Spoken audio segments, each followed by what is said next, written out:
नमस्कार। वर्तमान सरकार क्या आरक्षण विरोधी है, दलित विरोधी है, पिछड़ों का विरोधी है, आदिवासियों का विरोधी है?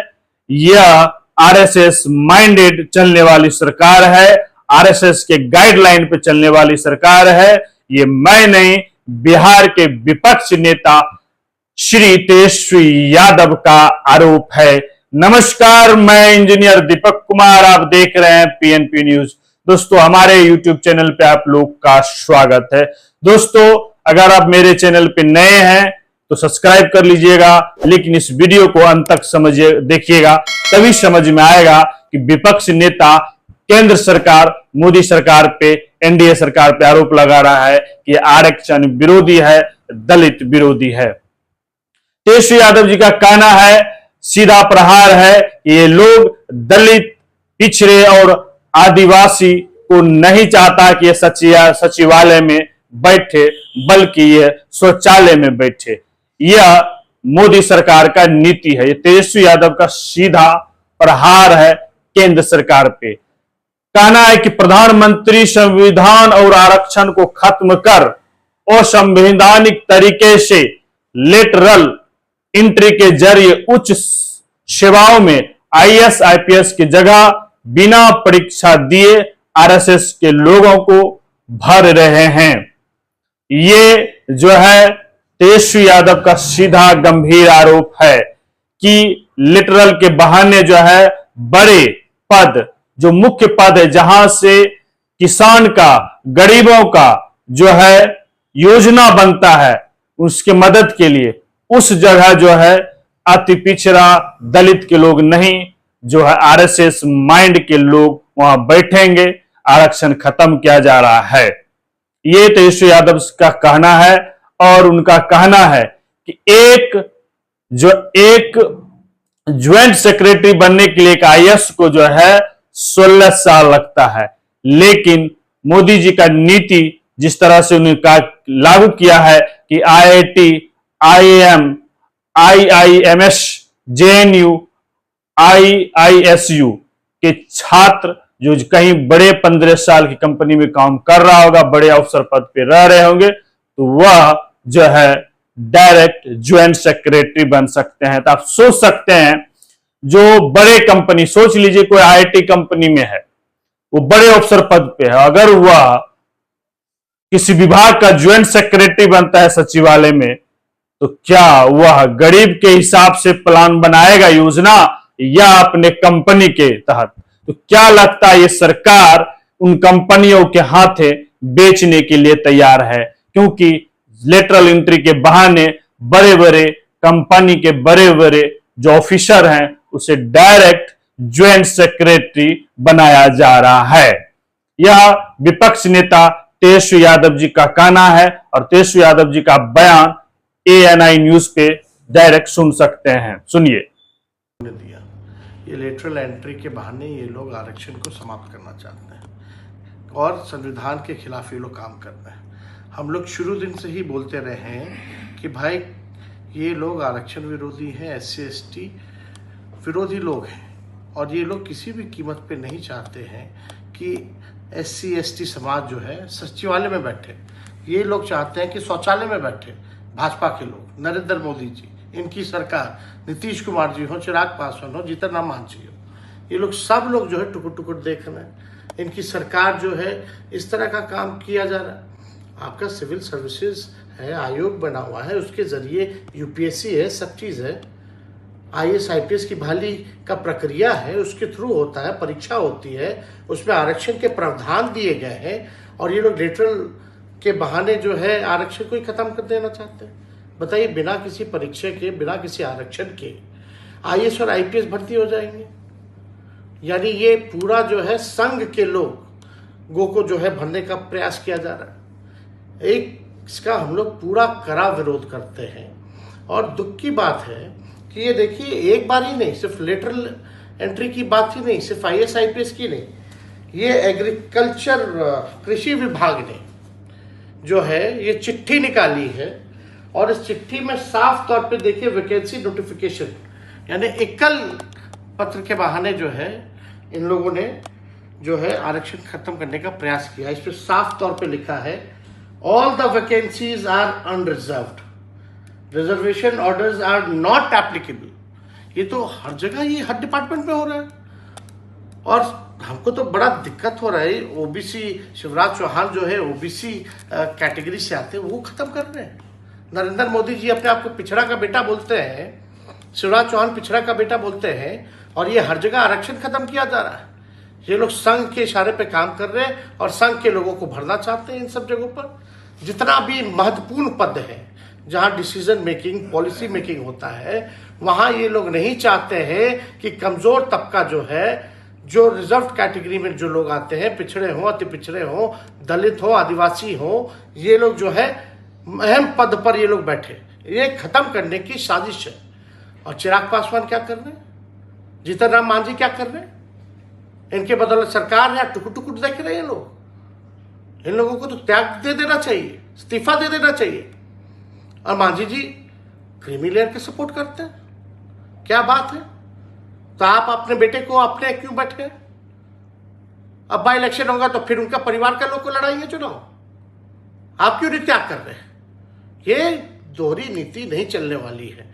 और इसमें सबसे ज्यादा चेहरा उजागर हुआ है चिराग पासवान और जीतन राम मांझी का।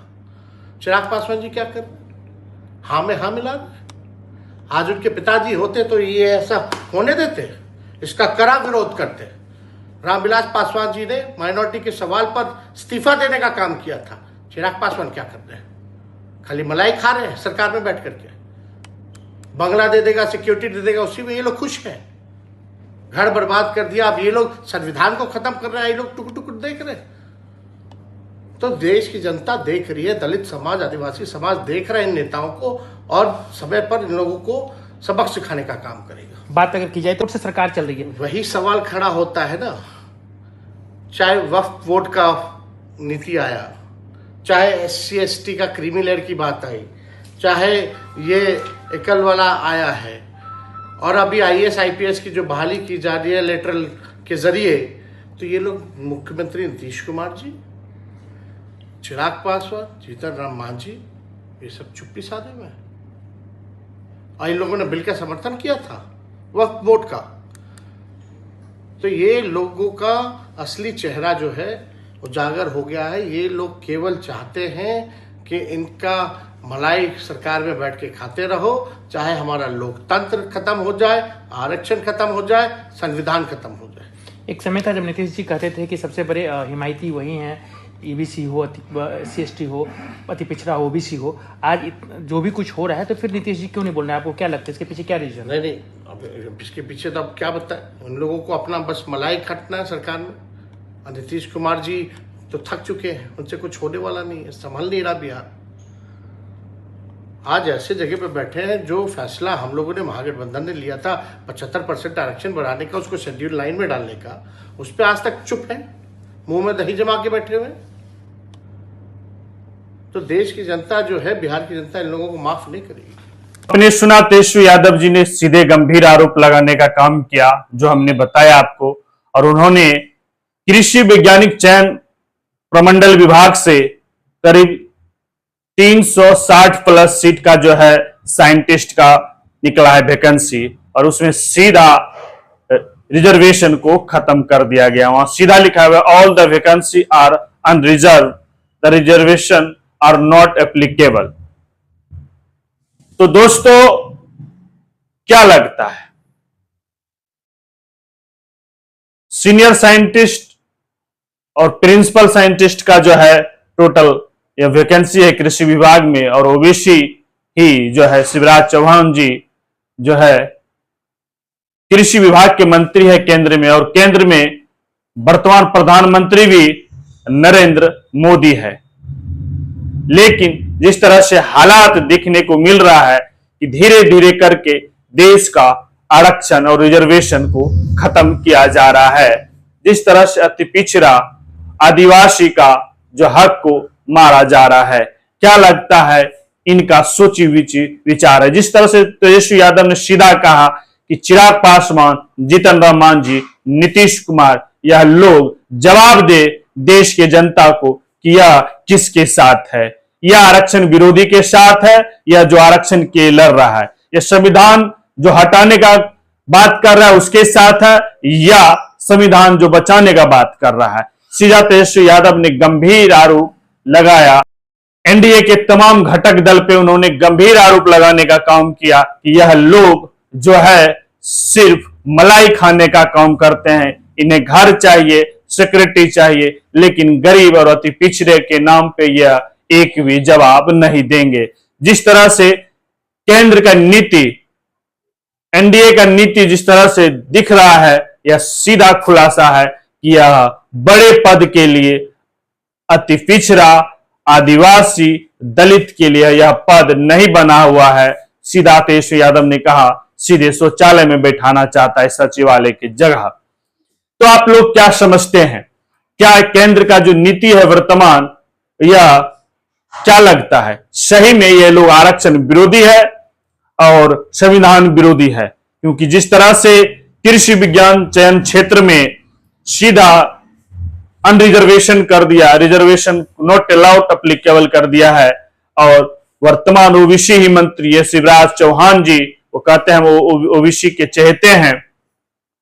और क्या लगता है, अगर चहेते हैं, ओबीसी प्रधानमंत्री है, तो फिर रिजर्व क्यों? 77 साल देश की आजादी का खत्म होने के बाद 78 साल में हम लोग एंट्री किए हैं, लेकिन आज भी वह गरीब तबके वहीं पे वहीं है। क्या लगता है कौन इसके विरोधी है? कौन नहीं चाहता है कि ये लोग जवाब सामने आमने सामने बैठे? अगर अति पिछड़ा आदिवासी का लोग नहीं वहां बैठेगा तो कैसे समझेगा इसका योजना, इस फायदे कि किसान को कैसे फायदे पहुंचेगा और जो है किसी गरीब को कैसे फायदे पहुंचेगा, कैसे बनेगा? डायरेक्टली आईएएस आईपीएस जो है आईआईटी आईएम के 15 साल एक्सपीरियंस से सीधे ज्वाइंट सेक्रेटरी बनेगा और सचिवालय में बैठेगा और सीधा वो योजना बनाएंगे अपने कंपनी के हित के लिए। और जो व्यक्ति अपने कंपनी में इतने साल रह चुका है वो तो उसी अनुसार भी जब बनाएगा, तो क्या लगता है ये आरएसएस माइंडेड लोग क्या ये गरीब के हित के लिए है? ये गरीब के बारे में सोच रहे हैं? डायरेक्ट लेटरल एंट्री के तहत जो है आईएएस और आईपीएस बनाया जा रहा है। तो ये समझने वाली दोस्तों है, कृषि विज्ञान चयन क्षेत्र में भी इस तरह से करीब 360 प्लस सीटों पे जो है कोई आरक्षण नहीं। अगर आरक्षण होता तो 50% अभी वहां पे जो है आदिवासी अति पिछड़ा लोग जो है बनते साइंटिस्ट, और आरक्षण होता तो लिटरल आईएएस में भी ये लोग बैठते। लेकिन ये कौन सा नियम है, कब से ये लोग ने लागू किया? लिटरल के बहाने जो है सीधा डायरेक्ट ज्वाइंट सेक्रेटरी बनाओ, डायरेक्ट आईएएस आईपीएस बनाओ बिना परीक्षा का। यह कहां से नियम लाया गया है? तो विपक्ष नेता, बिहार के विपक्ष नेता तेजस्वी यादव ने नीतीश कुमार, जीतन राम मांझी और चिराग पासवान गंभीर आरोप लगाया। और तेजस्वी यादव ने यह भी कहा अगर वर्तमान अविराम विलास पासवान होते तो वह इस्तीफा देने का काम करते और इस नीति के खिलाफ जाने का काम करते। लेकिन यह लोग मलाई खाने के लिए, अपना हक, अपना हित के लिए है, दूसरे हित के लिए नहीं सोचना है।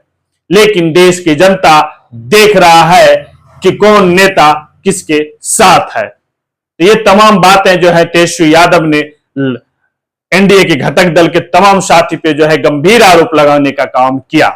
तो दोस्तों आप कितना सहमत हैं विपक्ष नेता तेजस्वी यादव की इन बातों से कि यह सरकार, वर्तमान जो सरकार है, आरएसएस के नीति पे चलने वाला सरकार है, या जो है देश के आदिवासी, अति पिछड़ा और दलित के विरोधी सरकार है, यह संवैधानिक विरोधी सरकार है? ये तमाम आरोप विपक्ष जो लगा रहे हैं, कितना आप सहमत हैं? अपना राय प्रतिक्रिया जरूर दीजिएगा।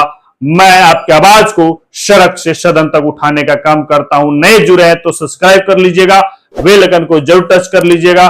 धन्यवाद। मैं आपका भाई इंजीनियर दीपक कुमार। जय हिंद।